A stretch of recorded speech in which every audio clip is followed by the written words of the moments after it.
Hey all, Brian here. So I'm going to read chapter 8 of Warrior Priest of Dmon-li, the third book of the Morcyth Saga. Now, a quick recap. They're escaping the swamp and they're heading north. They're still in the Empire. They're hoping not to encounter any Empire patrols, which could cause them issues. So, just so y'all know, there's going to be spoilers, I'm sure. And if you haven't already, please subscribe, like, share, comment. That all helps me. But subscribe and like, those are the two biggies. All right, here goes, chapter 8. James, wake up! Startled out of a deep sleep, James woke to see Jiron running from out of the shadows and into camp. Night had fallen and the woods were dark. The dim glow of the dying fire was all that kept it at bay. Miko, still half asleep, asked, "Is it my turn?" Jiron ran to the remnants of the fire and kicked dirt on it, extinguishing it. "What's going on?" James asked, getting to his feet. Miko came fully awake. Realizing that something was not right, he too stood. In the last light of the fire before being fully extinguished, they saw him pointing to the north. There's a road not 50 feet that way. As the last dying ember was covered and they were thrown into darkness, voices could be heard from the direction of the road. Torches moved their way through the trees. "Follow me," Jiron whispered. Being a darker shadow against the night, he led them from the camp. Soldiers, lots of them. And they hurried through the brush away from the river. James asked in a hushed whisper, "Were they looking for us?" "I don't think so. I was scouting and found the road. They were marching this way, coming over bridges that spanned the river. Then, as I was heading back, I heard one of them speak, and a smaller group broke off from the main force and turned towards our camp. I think they must have seen the fire." They heard Michael mumble in the dark. I knew the forest was a bad place to be. Suddenly, a horn sounded from back at their campsite. "Damn," cursed James. "They're going to be combing the woods for us for sure." Jiron slowed their pace in the hopes of making less noise as they fled. Suddenly, the woods opened up, and moonlight revealed the road. 5 feet in front of them, a horn sounded, ripping through the stillness of the night as a soldier spotted them coming out of the forest. They stood frozen for just a moment as two torches burst to life, one across from them and the other farther to the west. 24 soldiers stood on the road between them and the forest to the north, their attention now turned upon them. The soldiers drew their swords as one of them stepped forward and spoke commandingly to them in the Empire's language. "James," Michael began to say, when the group of soldiers between them and the other side of the road were suddenly thrust aside like rag dolls by a blast of magic. "Move!" James yelled as he propelled Michael through the newly created gap in the line of enemy soldiers. They headed for the woods. The soldiers, not thrown aside, immediately gave chase. James again blasted them back with magical force. A horn sounded, alerting the rest of the soldiers as to their whereabouts. Dashing through the trees, the sound of pursuit came close upon their heels. James concentrated as he ran, and crumph! The ground behind them exploded outward, tossing soldiers in every direction. When they slammed back to the ground, all but a few failed to move again. The explosion slowed the pursuit and allowed them time to push deeper into the trees. "Come on," James hissed to Michael, who was falling behind. The trees and bushes continued getting in his way as he tried to keep up. The faint illumination from the stars above gave insufficient light to navigate the forest quickly. 3 soldiers appeared out of the trees ahead. One raised a horn to his lips. Jiron drew his knives and rushed forward. He moved to take him before he could alert the others. Then the soldier abruptly flew backwards as one of James's slugs struck him in the chest. The other 2 drew their swords, but were no match for Jiron. The first one to close with him thrusted at Jiron's poorly armored chest. Deflecting the thrust skillfully to the side, Jiron struck with his other knife and sank several inches into the soldier's chest. He struck out with his knee to aid in removing the dying soldier from his knife, while at the same time twisting to avoid a slice from the man's comrade. The remaining soldier attacked again, this time with an overhand hack, and Jiron caught the falling blade between his knives. While holding the soul immobile, he kicked out and caught the man in the knee. Bones snapped, and the man crumbled. Not willing to take the time to finish him off, they skirted around the fallen soldier and continued into the forest. James noticed that Michael had acquired a sword from one of the fallen guards, its scabbard now secured around his waist. As they followed Jiron through the trees, the sound of soldiers in pursuit was not very far behind them. "We're not going to lose them," Miko cried. James abruptly stopped and turned towards their pursuers. Crump, crump, crump! 3 more explosions, spaced 50 feet apart, erupted beneath the leading edge of the advancing force. Men screamed as their bodies were flung into the air. Many failed to move again, while others called weakly for help. Several trees in the explosion area toppled. Men scattered as they tried to avoid them. Some were not fast enough and were crushed by the falling trees. "That should slow them down," James said as they rejoined the others. Setting a quick pace, they raced to the forest to put as much distance between themselves and the soldiers. As they continued, the sound of pursuit became more distant. Jiron continued to lead them northward, though he soon lost which way was north. Not being a woodsman, he now used the sound coming from the pursuers to determine their course. His main goal at the moment was simply to stay ahead of them. Suddenly, the trees opened up and the river appeared before them. Without hesitation, he immediately turned to follow it upstream. "Won't they think to follow it?" James asked. "Most likely," he replied. "That mural indicated the river came from a lake in among some mountains. I think we'd be better able to lose them in mountains than where we are now." "Good thinking," James replied. When the sound of pursuit all but disappeared, they slowed their progress, giving everyone a break from the relentless pace. They paused near the river for only a few moments to allow everyone a quick drink and to catch their breath before continuing. "Let's go," Jiron announced as he made ready to resume following the river to the mountains. Miko got to his feet with an exhausted groan. Jiron grinned at Miko, but then his grin disappeared when he saw James limping. Coming over to him, he asked, "Leg bothering you again?" "Leg bothering you?" Nodding, James replied, "Yeah, a little. All this running is putting a strain on it." "Are you going to make it?" "I have little choice," James said, resigned. Then he indicated that Jiron should proceed. "Go on, I'll be fine." Worried about his leg, Jiron again moved out. Following the river enabled them to maintain a consistent heading that forging through the forest hadn't allowed. The moon appeared on the horizon, giving them some light with which to make their way. Michael continued to jump at every sound around him, and shadows played tricks with his eyes, making him see enemies around every tree. For the next hour, they moved quickly through the forest, staying close to the river. Soon, the sound of pursuit completely disappeared. They stopped for another few minutes so James could rest his leg. Michael plopped down on the ground exhausted. "Don't get too comfortable," Jiron told him from over by the river. "We're not staying long." "I know," he replied, sounding very tired. James hobbled over and sat down with his back against a tree near Miko, glad to have the opportunity to rest.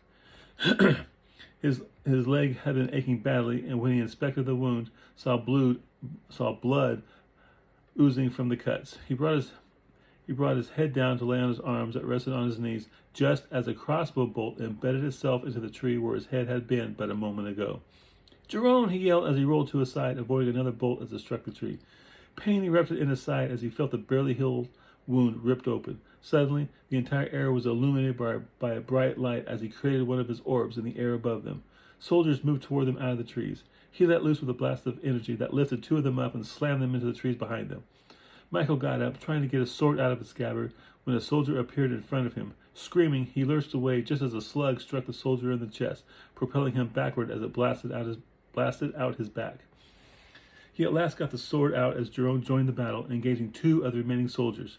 Taking the sword in both hands, Michael edged backwards, away from the battle, knowing he would be of little use. The ground erupted and 5 soldiers were thrown into the air. Michael looked around and saw another soldier coming up behind James, who looked to be lost in concentration, oblivious to the approaching danger. Michael broke into a run to engage the man before he could get to him. The soldier heard him approaching and turned, a smile on his face when he saw Michael. Coming closer, Michael cried out as he swung the sword with all his might. The soldier easily deflected his inept attack and returned with a slash. Before it had a chance to connect, the soldier was struck with a slug and thrown off balance. The soldier staggered momentarily, then fell. Michael turned to see James looking toward him with another slug in hand. He gave him a brief nod of thanks, then brought his attention to the remaining soldiers battling Jiron. Knowing he would be worse than useless there, he went to James and stood with sword ready as he watched his back. Jiron deflected one sword's blade while at the same time elbowing the other in the side of his head, causing him to stagger, dazed for just a few seconds. He sidestepped away from the dazed man as he engaged the remaining soldier. The man held him at bay with his shield while striking out with his sword. Jiron deflected the soldier's sword rather than taking the brunt of the attack by blocking, then returned with a slice from his other knife, opening up a long wound down the man's forearm. He severed several tendons, causing the soldier's hand to release the sword. Without the sword to worry about, Jiron was able to knock aside the shield and get inside his defenses. A quick strike with his knife, and he connected with a mortal wound to the man's neck. Blood sprayed forth as the jugular was severed. He saw the soldier fall, and then turned his attention back to the one who'd been staggering, dazed, and kicked out with his foot. Connecting with the man's knee, he heard a satisfying snap as the soldier cried out and fell to the ground. Moving away from the fallen man, he quickly glanced around the area and saw there were no more soldiers to deal with. "Come on," he cried as they resumed their flight through the forest. He gave Miko a grin and nod when he saw the lad had acquired a crossbow as well as a brace of bolts which slung across his back. The sword had been returned to its scabbard, which hung at his hip. As they hurried along, James asked, "How'd they catch up with us so fast?" "Moving silently, I suppose," Jiron replied. "The way we plow through the brush, we announce our position with every move we make." "No more rest breaks," James announced. "I wouldn't advise it," Jiron said, and then heard a groan from Miko. Glancing back, he asked, "Tired?" He just got a nod from Miko as he tried to keep up. 1 second.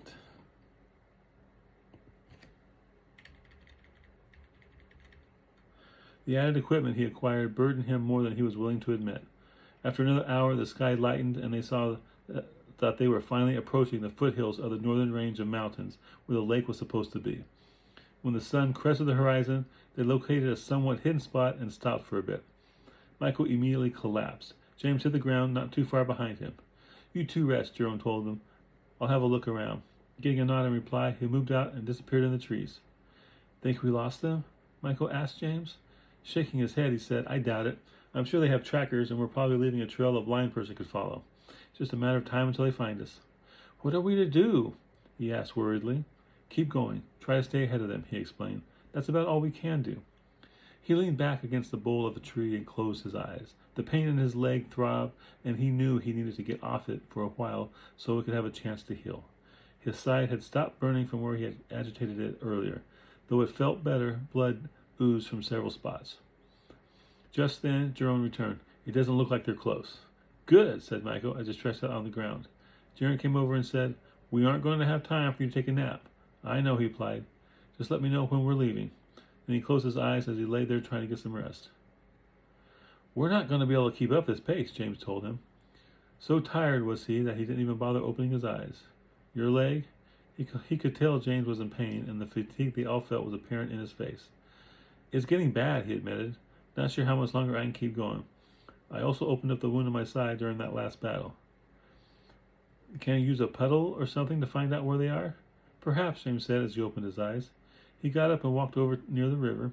Using some stones and dirt, he made a small pool at the water's edge and then settled down next to it. As the image in the pool changed, they first saw themselves, then he scrolled out the image. It was quickly apparent that the trees were going to hide everything and that this simply wasn't going to work.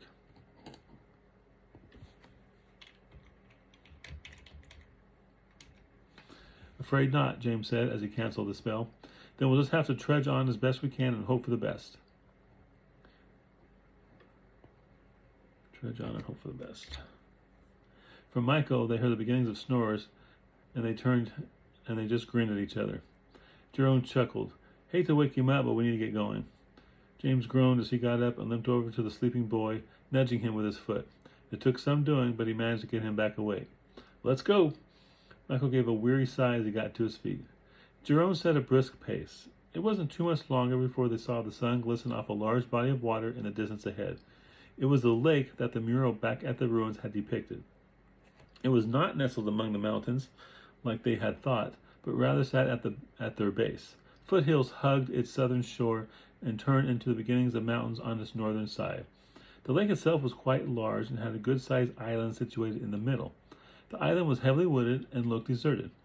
They turned and followed the shoreline east as the water coming out of the lake was too wide to cross. After walking over a mile along the shoreline, Jiron stopped and pointed behind them. Coming out of the woods where the river left the lake were dozens of soldiers. They saw them ahead on the shoreline and quickly headed in that direction. Jiron paused for a moment to watch them pour from the forest. It looked like nearly 100 men were on their trail. "Dear God!" he exclaimed as he watched them. A whimper escaped Miko, and Jiron hollered, "Move!" Moving quickly, they left the shoreline and entered the forest. "We're going to have to do something," he said to James. We'll never make it with that many behind us. I know, replied James as he worked to keep his tired feet moving. His leg was on fire and felt as if it was about ready to buckle. Somehow, his leg continued to keep going as he kept up with the hurried pace of the others. As the hills became more pronounced, he formulated a plan on how to deal with their pursuers. He kept an eye out for a suitable location, and when they came to where a ravine passed between two hills, he said, "Let's stop." "Why?" asked Michael. "I intend to discourage any more pursuit." "How?" Jiron asked. "First of all, ... From where Michael laid at the crest of the hill at the end of the ravine, he watched the first men enter the ravine. Getting his crossbow ready, he took aim, and as they drew close, Getting his crossbow ready, he took aim, and as they neared the middle, he let fly. The bolt missed the lead man and struck the ground in front of them. The line halted as they searched for where the bolt originated. While those in front were doing this, the rest of the men continued entering the ravine, creating a tightly packed crowd. When enough had entered, Michael suddenly stood up and turned around as he raced back over the hill. "I hope this works," he mumbled to himself as he heard the soldiers behind him raise a hue and cry when they saw him. Suddenly, he was knocked off his feet by a deafening explosion as the ravine rocked with an enormous explosion. Glancing back, he saw a massive cloud of dust belching where the ravine had once been. Okay, deafening explosion, enormous explosion.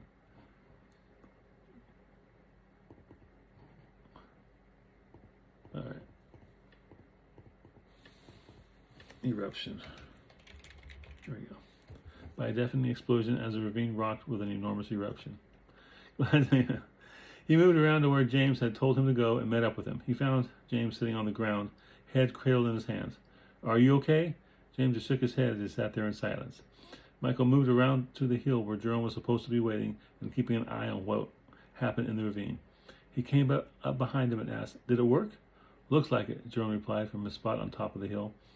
When Michael crested the hill, he saw that the ravine was no more. The hills on either side had exploded outward, coming together and crushed everything in between. He looked to where Jiron pointed and saw men hesitantly approaching what used to be the ravine. Less than 10 had survived unscathed. From the ravine came the cries of those who hadn't died in the initial explosion. The survivors moved cautiously forward, and when they realized nothing further would happen, sped their approach as they moved to rescue their comrades. "Think they'll keep after us?" Michael asked Jiron. "Doubt it," he replied. They will have all they can do just to get the survivors out of there." Turning around, he said to Michael, "Let's go." Michael glanced back at the grisly scene and then followed Jiron down. When James saw them coming, he asked, "Well?" "Looks like he got most of them," Jiron replied. "Less than a dozen remain, and they'll be too busy helping their fellows to come after us." Shaking his head at all the death and destruction, James said, "Why can't they just leave us alone?" "They will now," Michael said. "Sad to have once more caused so many deaths," James sighed. "All right, let's go." He got up and Michael came to help him as he started to waver. "Thanks," he said, once he regained his equilibrium. Limping, he had to lean on Michael to even walk. The pain in his leg was that bad. Jiron angled them away from the scene of the explosion, and they made their way back toward the lakeshore. From there, they continued following for several more hours until James stated that he simply could not manage another step. Jiron scouted ahead and returned shortly, saying he'd found a spot along the shore where they could spend the night. As he brought them to the campsite, he saw a small animal at the edge of the water. Stopping, he whispered, "James, can you take him down?" Removing a slug from his belt, he leaned on Michael to steady himself as he prepared to throw. When he threw the slug, his leg gave out and he lost his balance and staggered. Despite the stagger, the slug flew true and struck the animal, killing it. "You got him!" Jiron hollered jubilantly as he went to get the dead animal. Michael helped James to his feet and then over to a tree where he aided him in sitting down. Once James was settled, Michael sat down next to him and then passed out from exhaustion. Bringing the animal over, Jiron said, "You rest. I'll gather wood and we'll have this cooked in no time." James just nodded before leaning his head back to rest against the tree. Closing his eyes, fatigue took him. The smell of roasting meat brought him back to the land of the living. Glancing over to Jiron, he asked, "Do you think it's risky to have a fire?" "Maybe, but I'm not eating this raw," he replied. "Besides, I really doubt if anyone will be coming after us so soon after the beating they just took back there."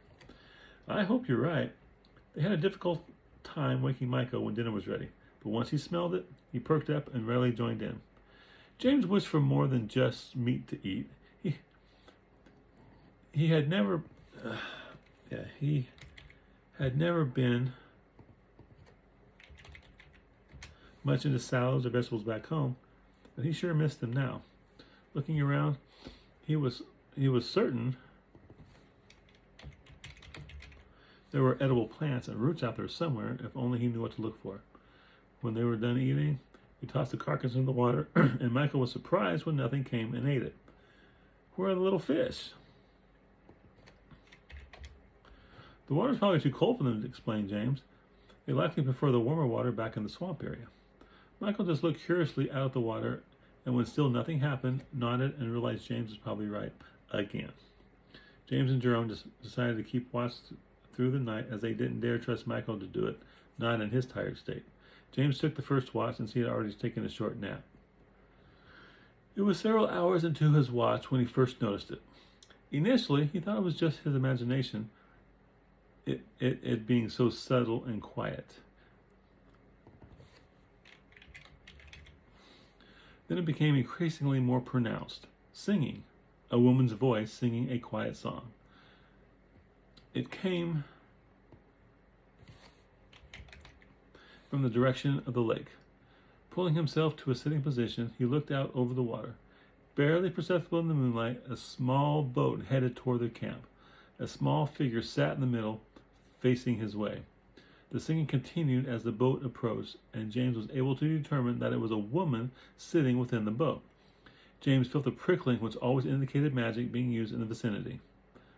Must be what's powering the boat, he thought. When the boat reached the shore, he grabbed it and pulled it up onto the beach. The lady inside said thank you as she got up and stepped from the boat. Standing only about 4.5 feet tall, she walked towards James and stopped several feet away. Her blonde hair glistened in the moonlight. She looked James up and down. Hello, James greeted her. A good evening to you, she replied. My name is James. You may call me Lyria, she said, giving him a small smile. Would you care to come and share our fire? Shaking her head negatively, she said, No, I came to offer you and your companions shelter and the hospitality of my home this night. Beyond all reason, he felt he could trust her. Something about her put him readily at ease. Where? She nodded toward the island and said, There. Jiron suddenly sat up and saw him with Lyria. James? He asked cautiously, coming quickly to his feet. Turning toward him, James said, This is Lyria, and she has invited us to her home on the island. Why? He asked, for he was not nearly as trusting as James seemed to be. Because you are in need, she explained, and I get so few visitors. Aren't you afraid of being alone with 3 strangers? He asked. Laughing, she says, No, I fear not that you will harm me. She glanced over to where Michael slept. If you will but wake your friend, we can be going. Jiron said, James? And then indicated with a nod of his head that he wanted to speak with him away from her. When James came over, he said, What?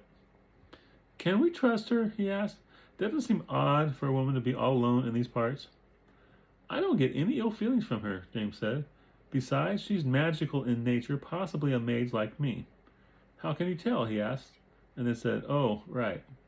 She's offered us food and shelter, James explained. I say we take her up on it.